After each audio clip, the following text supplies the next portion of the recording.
supervigash. Hello and welcome to another supervigash video, and this here we're doing a one-off episode of Adventure Time Game Wizard. So yeah, there's a one-off episode, which means I won't be doing a series on this, but nevertheless, I hope you guys enjoy. Do subscribe, leave a like, and let me know in the comments below what you guys think of this game and this video as a whole. But yeah, without further ado, let's get right into it. Should be good. I am recording this on my phone. You know, I pre-recorded this, edited this down, and now I am commentating over this. So hopefully it's fine for you guys that it's not live, but I, like I said, want to make sure that the video is in best quality and thus also makes the most sense. So yeah, this is an old Adventure Time game. In case you don't know, it's on mobile phones, and it's a Metroidvania. So similar to like your Metroids, you know, you have almost like an open world, if you want to say it in that way, where you explore and you get coins, characters, chests, fight bosses, and just have fun. So yeah, this game has many characters, such as Finn, who uses his classic sword and can do different charge attacks. Like, all the characters have different upgrade abilities and stuff. And of course you have Jake, who can fight but also can jump and grab onto walls to like almost do like a wall jump, which is really fun. And the game, the art style is beautiful, I just have to say so. And I really do wish, like, I know we got Adventure Time Pirates of the Enchiridion on console, but I do wish they made something like this again, because this game has so much charm. It's so cute with the art style and just the gameplay and everything. It just fits Adventure Time so much. And, you know, for one, it can actually run and, you know, play so well because of how polished it is compared to something like Adventure Time Pirates of the Enchiridion, which had a lot of potential, but it was just not utilized. So there's, of course, also Bimo, who's a very small character. Can't jump that high, but therefore he can go through small gaps. And yeah, the game is so cool. Like, it technically has a story. I'm not going to spoil it here, but yeah, like, it's, as you can tell, yeah, Bimo can like go through small gaps, and you have like Pi, which can heal you up, and the coins you use to buy upgrades and characters. But yeah, there's a thing where in the game you have lumpy stuff, which can turn you into lumpy creature, like Lumpy Space Princess. And of course Finn, we've seen in the series, and even Jake, and this is how they look in the game. But this is what surprised me. I totally forgot about this. Like, when I played this younger, I did not remember this. And yet, yeah, you can turn other characters that have never been seen in this form in the whole show, but in this game. Like, in the whole show, you never see Bimo, Ice King in the lumpy form. It's so cool. Like, they totally look unexpectedly different, yet very similar. But yeah, Marceline, what the heck? Like, that's totally not what I expected for Marceline to look, but it kind of like fits Marceline, not gonna lie. And like Flame Princess, we've never seen her like that. Like, I'm so confused of how nobody's talking about these forms and how they have never been in any kind of official Adventure Time media with the show, at least. Maybe in the comics, I'm not too sure, but as you can tell, even Fiona and Cake, like, that's insane. But yeah, let's just carry on. Like, there are different biomes, different kingdoms. There's the grasslands, you know, dungeons, Ice Kingdom, Candy Kingdom, even Fire Kingdom, and then of course there's also the Nightosphere, which is very cool. But yeah, all the characters have different abilities. So Bimo, like I said, Finn can just attack, so does a lot of damage with his sword. Jake can do the wall grabby thing and jump off, and Bimo can shoot really fast like a minigun, but also get through tiny gaps. And then Ice King can pretty much fly for a limited time and do ranged attack, which is cool. He can also freeze people, I'm pretty sure. And of course the game also has like power-ups, like I said, the lumpy stuff, and then there was also bombs, rockets. But yeah, also there's Marceline, who can float for a short period of time while she's playing her bass. And she can also like open doors for some particular ones. But yeah, the enemy variety is pretty cool. Like, there are those skeletons that have a lot of range with their weird, almost boomerang axes. Never seen them before in the show, at least. But yeah, I love the art style. I love the charm. Like, the game is made with so much polish, and just, you can tell that they definitely cared about this game. And I'm sad that they never revisited this kind of... I think this is the best Adventure Time mobile game. I'm gonna just say it out there. This is the best Adventure Time mobile game. I don't think it's the best Adventure Time game. I think there are better ones. But it's a crossover or whatnot. Like, even, like, you know, I wouldn't say, like, I don't know. I don't want to say that it's the best one. And maybe it is. Maybe I'm remembering wrong. But for now, definitely on mobile phones, this is the best Adventure Time game. Definitely underrated. And definitely a shame that they never revisited this in any sort of way. Like, I would have loved a Nintendo Switch port of this game or whatnot. Yeah, there's Flame Princess who can like double jump, and she also has range attacks, but she can also go on lava without taking damage. And she can turn into her Inferno form if she does a lot of damage at once. And here's like a cool instance where I'm using a combo of Flame Princess and Marceline. Is this the moment? I'm pretty sure. Yeah. Where I use then Marceline's float. Of course, the moment a character hits lava, besides Flame Princess, they die. So I then quickly change to Flame Princess, and there you go. I'm all good. As if nothing ever happened. And of course, you've got all the different new enemy varieties. So each biome has different enemies, which is really cool. So yeah, there's the Nightosphere. And I'm pretty sure next up I'm about to show the Inferno form.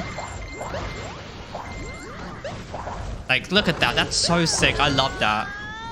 Like, the way you unlock it every time and the way you play with it is so cool and powerful and fun. And then there's another kingdom. I'm pretty sure there's at the very end of the game. This biome I didn't find for the longest time when I was younger. It's kind of like almost hidden.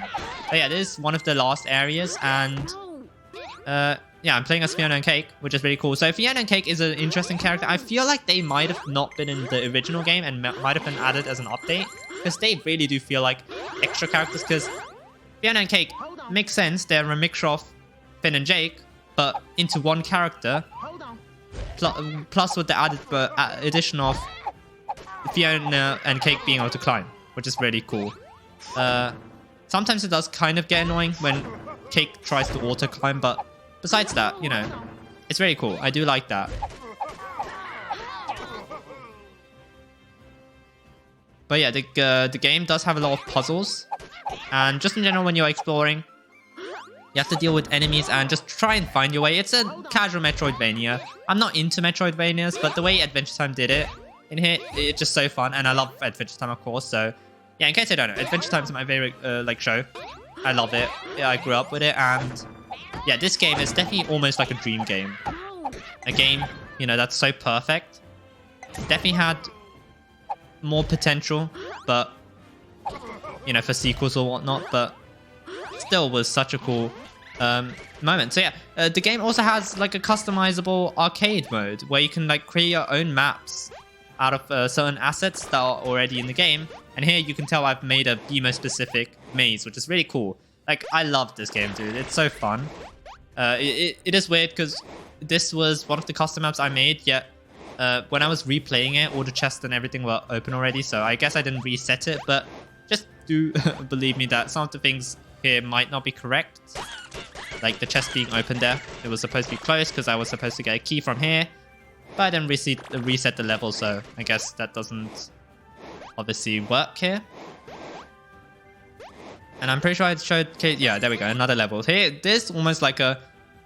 defeat the characters. Defeat the enemies using different characters for each wave, almost. Also, this music, the sound in the game is great. I like it. And all the combat and all the platforming also feels really nice. Once again, here, you weren't supposed to have Finn already. So, that's weird, but... this is where you get Finn, so you switch over to him. Technically, I could switch over to Jake and BMO, but you're supposed to get them later. Just ignore that fact. There, you can like use sliding platforms. And it's just really cool. I really like this. Of course, a lot of the times the combat can get a little spammy. But once again, there are charge attacks, and like I said, the upgrades change the attack speed and attack the output even.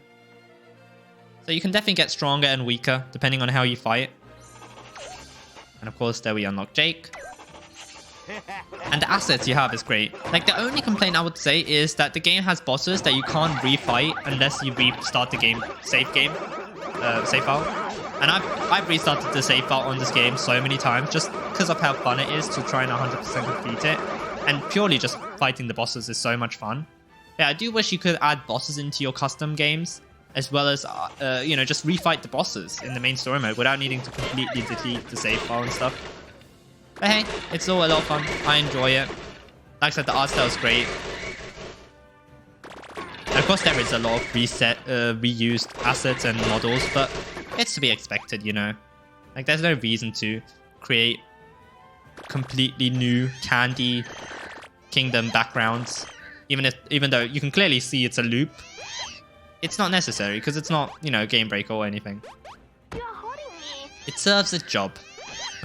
It does what it needs to do, and that's all it is.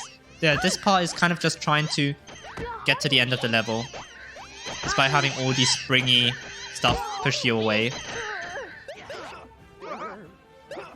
Alright. Obviously struggling there. And there's the end of the level. And I'm pretty sure now I'm going to showcase bosses. Yeah, the first one is in the Candy Kingdom with the lemon grab. The fat one, apparently. That's how it's called. And of course, in the show was who ended up sadly being the evil one. But yeah, it's a great boss fight. Like, the mechanics are so great. And it's so, like, you can learn it in a very easy way of being able to fight him. So he does the ground power attacks, and then it's so crazy. Like, he does such a like charged attack trying to eat you, which is so so not cool. Of course, we know what happened to the other lemon grab who was also in charge. Yeah, it did not end well for him, did it now? Alright, so yeah, of course, like I said, you just have the health bar. You have to get it down all the way to 0. But for the most part, you're just fighting them, and it's just a lot of fun. Like I said, I wish you could refight the boss fights. But yeah, there's the fat lemon grab defeated. And there's Gunther, or at least some penguin that's also Gunther, I think. Here I think I used Ice King to really utilize his flying ability as well as his ranged attacks. So yeah, the penguin just slides around and does these laser attacks, which is really funny. Like, the humor, like I said, the visuals of the game are really just good and fair Adventure Time, like always. Alright.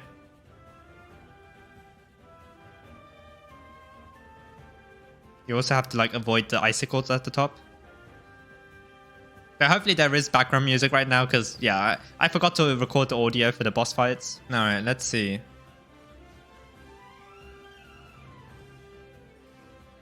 So, some of the boss fights, like I said, it's a mobile game. They do kind of get repetitive here or there. But like I said, they do their job. It's fun. It's whatever. And there you go. That's that guy. And then Magic Man. This boss surprised me. I forgot that this guy was in the game. And yeah, he's the hardest boss in the game, I feel like.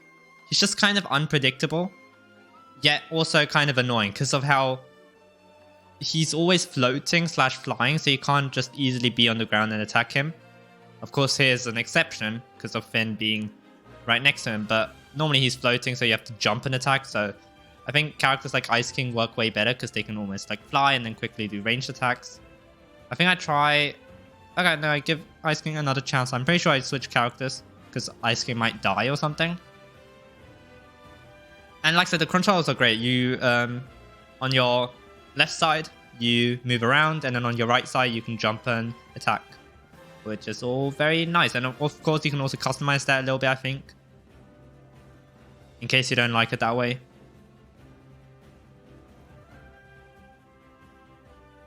Alright, I think I'm about to switch to Marceline to like do a final blow.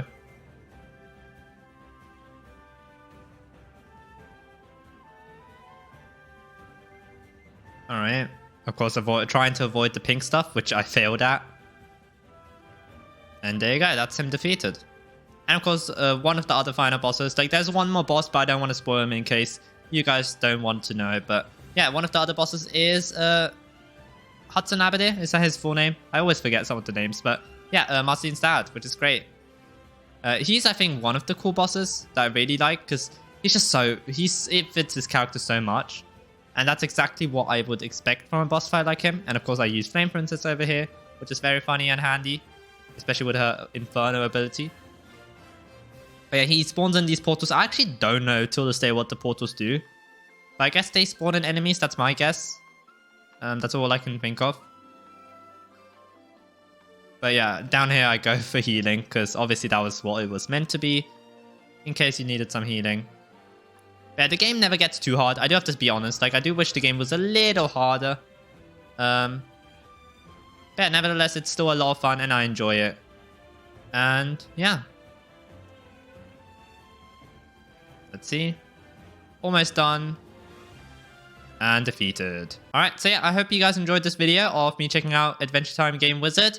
Yeah, it's a very underrated Adventure Time game. Definitely the best mobile Adventure Time game that ever existed. So yeah, this was a one-off episode. Hopefully you guys enjoyed. Thanks for watching and toodles!